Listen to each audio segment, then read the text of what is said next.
यदि जीवन में निरंतर हर कार्य में रुकावट और बाधाएं आ रही है, आपके अथक प्रयासों के बाद भी आप सफल नहीं हो पा रहे, दिन प्रतिदिन आपका बीतता चला जा रहा है, केवल और केवल जीवन में दुख ही दुख है, तो हमारे बातों पर एक बार आप सभी यकीन अवश्य करें। शास्त्रों में यह प्रमाण है, जैसे आप सभी पूजा पाठ इत्यादि अलग अलग भावना से अलग अलग वस्तु विशेष की चाहे तो करते रहते हैं, परंतु यदि आप सभी आने वाले दिनों में लगभग 7 या 8 तारीख को सफला एकादशी है, यदि इस एकादशी का व्रत आप सभी पूरे श्रद्धा भाव से करते हैं और उस दिन भगवान श्री हरि के चरणों का ध्यान करते हैं, उनकी पूजा करते हैं, तो यह आप विश्वास मानिए कि जीवन में जो भी आपके तरक्की में बाधाएं हैं, दिक्कतें हैं, वह राहत मिलेगी, उससे लाभ होगा, वह बाधाएं दूर होंगी। क्योंकि जितना हम यदि अन्य मंत्र में से जैसे एक भगवान श्री हरि का मंत्र ले, ओम नमो भगवते वासुदेवाय नमः, इस मंत्र का हम सभी यदि 10,000 बार जप करेंगे तो जितना 10,000 बार का लाभ होगा, वह लाभ का फल हमें केवल एकादशी व्रत करने से मिल जाता है। एकादशी का व्रत बहुत लोग कहते हैं हमें नहीं सहता, एकादशी हम व्रत नहीं रह पाते, कब से उठाएं, तो आप भगवान श्री हरि के ऊपर सब कुछ छोड़ करके, यह साल की पहली एकादशी है, इसी वर्ष से एकादशी उठाना प्रारंभ करिए। 1 साल के अंतर आप देखेंगे कि आपके समस्त दुखों का नाश होगा, जो भी घर परिवार में दरिद्रता है उसका नाश होगा, घर परिवार में सुख समृद्धि धन ऐश्वर्य इत्यादि में तरक्की होगी।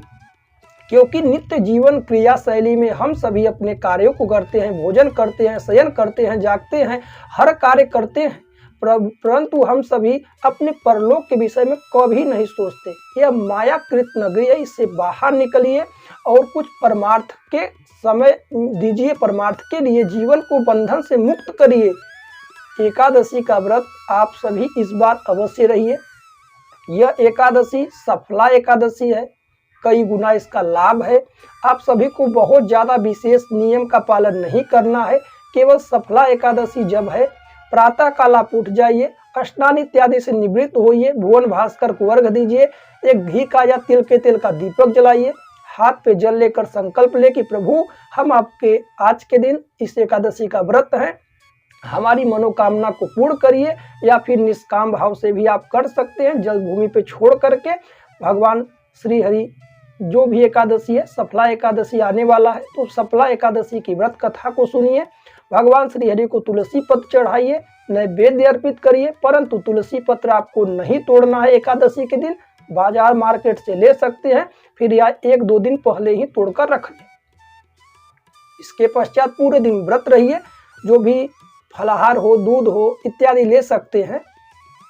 साथ ही साथ भोजन उस दिन ना करें, घर में कोई अतिथि भी आए उसे भी भोजन ना कराएं, क्योंकि ऐसा कहा जाता है कि एकादशी के दिन जो भी सारे पाप होते हैं वह अन्न में जाकर बैठ जाते हैं, और वही सब अन्न हम लोग ग्रहण करते हैं, तो जैसे पिएंगे पानी वैसी होगी बाड़ी।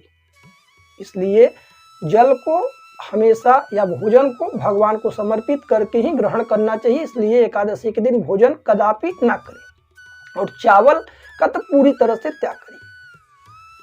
साथ ही साथ यह एकादशी का व्रत करके अगले दिन द्वादशी के दिन हाथ पे जल लेकर के पारण कर ले। इससे क्या होगा कि जो एकादशी में जो त्रुटियां हैं उससे आपको लाभ होगा, वह त्रुटियां क्षमा योग्य हैं।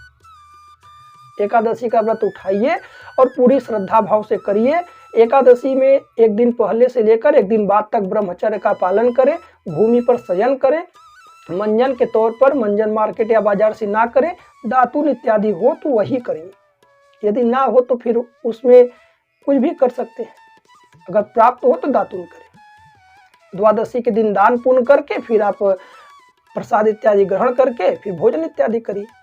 यह विधियां हैं, और ख़ास तौर पर आप सभी को व्रत रहना चाहिए 8 वर्ष से लेकर के जब तक आप रह पाए तब तक एकादशी का व्रत है। ये निश्चित ही इस बंधन से मुक्त होंगे और भगवान श्री हरि की विशेष कृपा आपके साथ साथ पूरे परिवार पर पड़ेगी। यह थे एकादशी के विषय में सफला एकादशी के विषय में विशेष और महत्वपूर्ण जानकारियां। कोई भी प्रश्न मन में है तो कमेंट करके अवश्य पूछिएगा। आइए बात